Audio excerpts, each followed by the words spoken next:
So good afternoon. So are you looking for meal ideas that are delicious and nutritious? Well, guess what? This is your lucky day because we will be showing you how to take some everyday food pantry items and turn them into some amazing meals that are not only delicious but nutritious as well. I am Karen and I am here alongside Miss Samantha, who is a registered dietitian, and she's going to be sharing some nutritional information as we go along by the items that we take out of the box so that it can benefit you when you're deciding that old age question like, what's for dinner? Are you ready to get started? I'm ready. All right, let's do this. All right, first of all, we have the typical food pantry box here. But what I have done is I have gone ahead and taken out some items and I have prepared a one-pot dish. And we will unveil it at the end.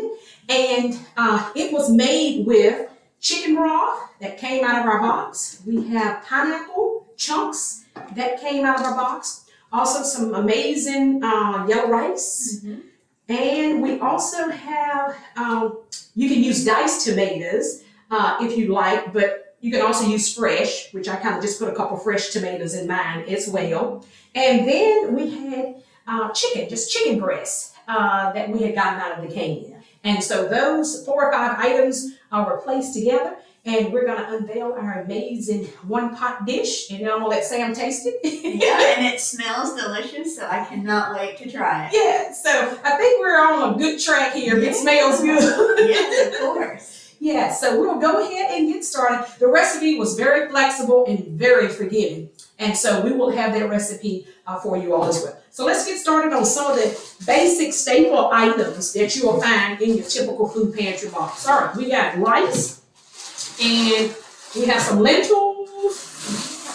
Just about every box kind of have these items. Now, my box may not look exactly like your box, but just the basic items are probably going to be in your food box as well. Yep, and your beans and rice, they're going to be a great option to add some carbs to your meal because carbs are going to be your body's biggest source of energy. And with a lot of your beans and your lentils, they're going to be loaded in fiber, which is really good for your digestive health and your heart health. So it's definitely something you want to make sure you're incorporating in those meals. And we love beans and kidney beans and northern beans and all that good stuff. So we also have some tuna, which is amazing. Like my box, it had tuna and chicken in there.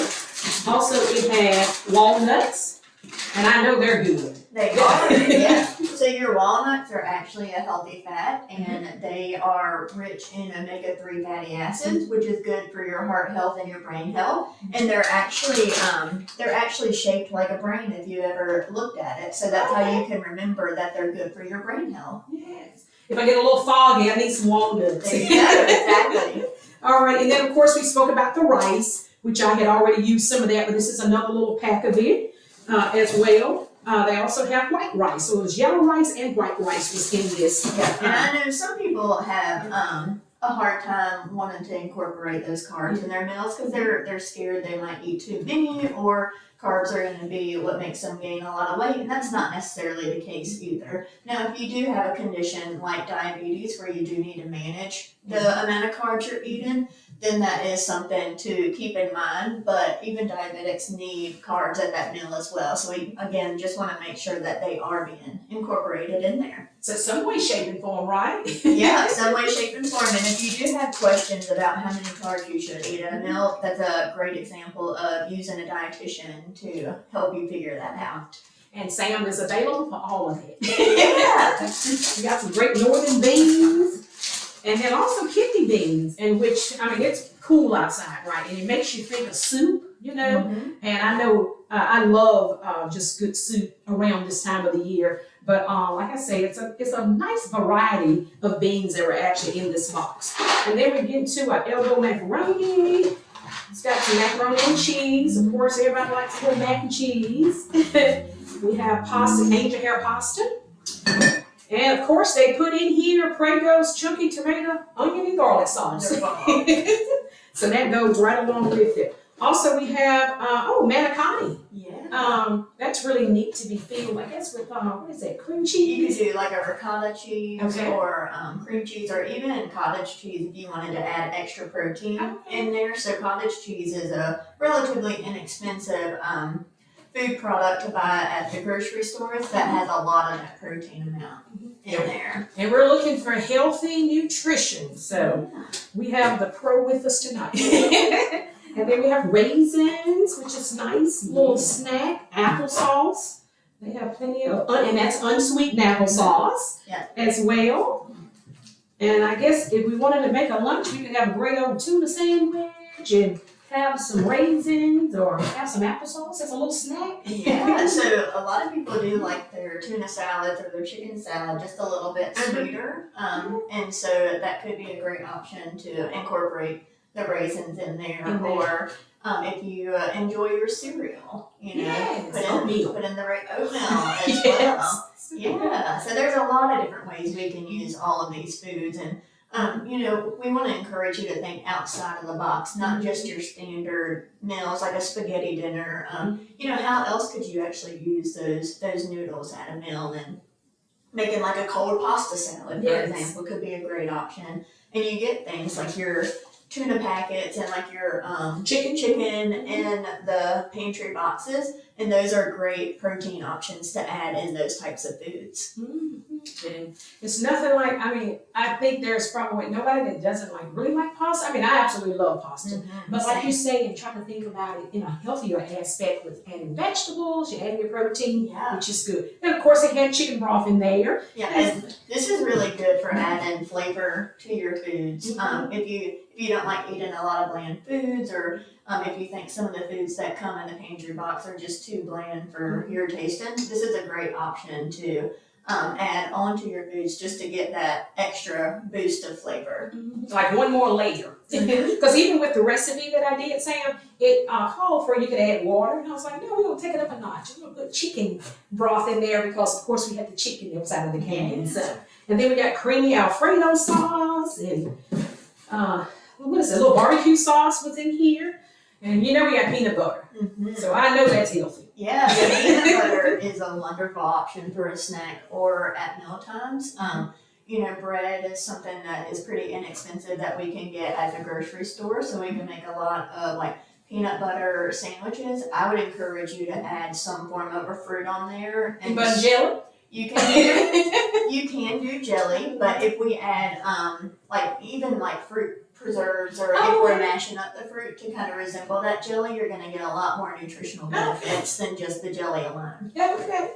And then we have some asparagus. Yes. Anything green I know is healthy. Yeah, and a lot of your leafy greens, and especially like your green beans. Yeah, green beans in here too. Yep, sometimes you'll get like collard greens or even like spinach, chopped spinach, and things like that in your pantry boxes. These are loaded with a lot of vitamins and minerals that your body needs to function and thrive. They have a lot of iron in them, a lot of vitamin C, and then that helps with your oxygen levels, and it helps with your immune system. So definitely figuring out ways to incorporate them if that's something that you have a hard time doing can be something kind of stepping outside of your box to enjoy these nutrients. And just like with the pasta dish, you know, how do we add those extra vegetables in there that maybe we're just not used to eating with them? So just kind of experimenting like that can be really fun to do in the kitchen. And I like too that they give you the canned goods because, like you said, of course we got fresh green beans maybe in the summertime and so on and so forth. But the beautiful thing about the can, it's staple, ready, you know, it's in your pantry, pop a top, and you know everybody's having vegetables all throughout the winter, all year long. And you know, there is a myth that's out there that, you know, they like to say that you shouldn't eat canned vegetables or canned fruits, and that's not the case at all. You know, canned options are just as nourishing as your fresh and or your frozen options as well. In fact, a lot of the canned and frozen options, they're picked at their optimal peak nutrient value.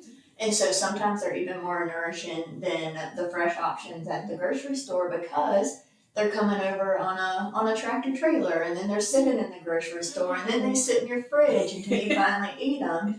And by that time, you're losing some of that nutritional value. Doesn't mean you shouldn't eat the fresh options as well, but don't discount the canned options too. They're super nourishing for you. And even our recipe that I had prepared, for us today, I utilized broccoli, which is some frozen broccoli florets that I kind of sprinkled over in there. First for color, then we have taste, and then we have nutrient value and all of that. But yeah. And then we got, of course, just 71 mixed vegetables in a can. They put those in here. Yeah. We have petite diced tomatoes that we spoke about, that you could use fresh diced tomatoes, or you could use the diced tomatoes out of the can. And then we have, these are just, I guess, lunch options. Sometimes you just don't feel like a whole lot of cooking. Very true. So yeah, chicken noodle soups. I got a couple cans of those in there as well. And then they had just some tomato sauce that can go with some of the pastas that they had in there. So, and another option just to add extra nutrients is, like, for example, a can of chicken noodle soup. You can add your veg all can to add extra vegetables in there, so we're making it even more nourishing too, and more fulfilling too.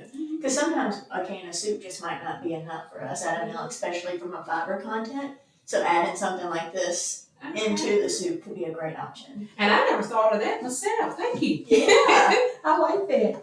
Alrighty. Well, as you can see, it was a lot of items in our food pantry box. Of course, I've taken a couple, to cook our recipe for tonight. So now we can just move on to the eating portion of the program.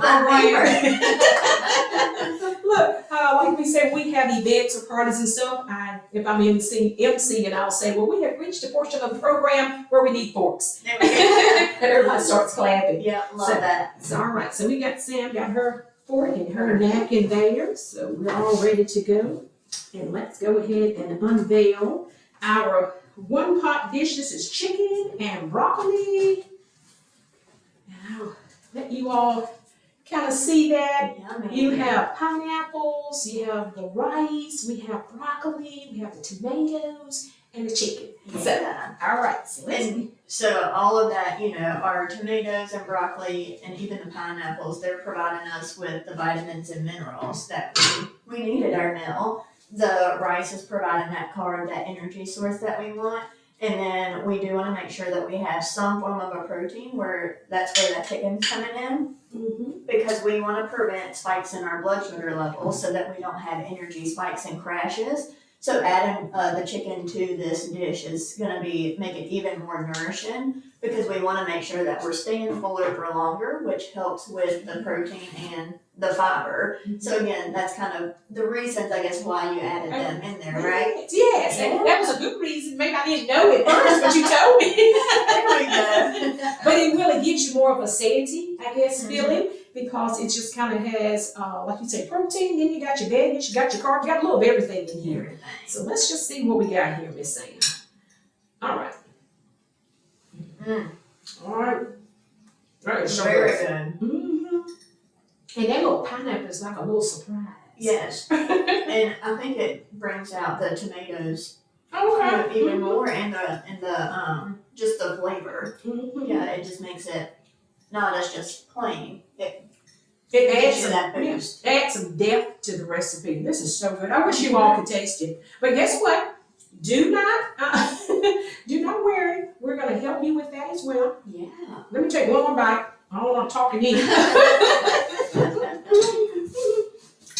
So let me just kind of put that there. But just want to say, this recipe was very easy to make. And like I said, it's a very forgiving recipe. And it's a very colorful recipe. And Sam said, Dietitian approved. dietitian approved. Yeah, and all of those items came in the pantry box. Yes. So it's definitely something that you can do in your own home. Okay. And outside of that, if you like to, you can always, for little things you have in your pantry, like a little Mrs. Dash, a little salt and pepper, sparingly, just kind of depends on your diet, But yeah, Mrs. Dash can take the place of the salt. So I put Mrs. Dash, just myself, just on a lot of my little dishes as well. So this is just some other items that you probably already have in your pantry that you can just kind of add to what we have here to kind of, make your meals kind of come to life and all of that. So, Add some extra flavor. and add some extra flavor to it, okay? So we thank you all for joining us for this wonderful installment, and we just want to let you know that if you would like more meal ideas, please join Sam and I for another installment of Delicious and Nutritious. Until next time.